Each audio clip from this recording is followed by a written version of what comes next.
ભુજના મુખ્ય રસ્તાઓ પર ઢોરોના ધણથી અકસ્માતનો ભય, નગરપાલિકાની કામગીરી પ્રશ્નચિહ્ન હેઠળ।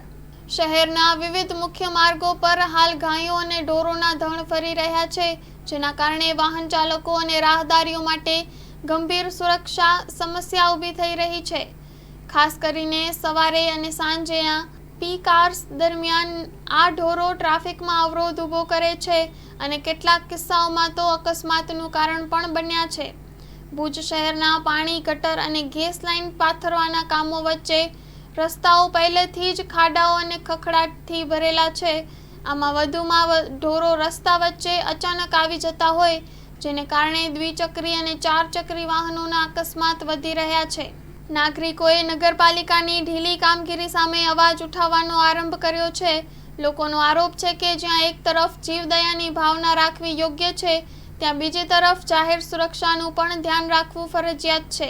શહેરના વિવિધ વિસ્તારોમાં જેમ કે રિલાયન્સ સર્કલ, જેલ ચોકી, રોડ નંબર 3 અને બી ડિવિઝન નજીક ઢોરોની અવરજવર ખાસ કરીને વધી છે। નગરપાલિકા દ્વારા ઢોર પકડવા માટે ઓકેશનલ અભિયાન ચલાવવામાં આવે છે, પરંતુ તે સતત અને અસરકારક નથી। કેટલાક ઢોર માલિકો પોતાના ઢોરોને ખુલ્લા છોડતા હોય છે અને તેઓ સામે યોગ્ય કાર્યવાહી કરવામાં આવતી નથી। નાગરિકોએ નગરપાલિકાને વારંવાર રજૂઆતો કરી છે કે ઢોર પકડવા માટે ખાસ ટીમો બનાવવામાં આવે અને ઢોર માલિકો સામે દંડાત્મક કાર્યવાહી થાય, નહીં તો શહેરમાં અકસ્માતોની સંખ્યા વધતી રહેશે। Story report by Karan Vaghela, Bhuj.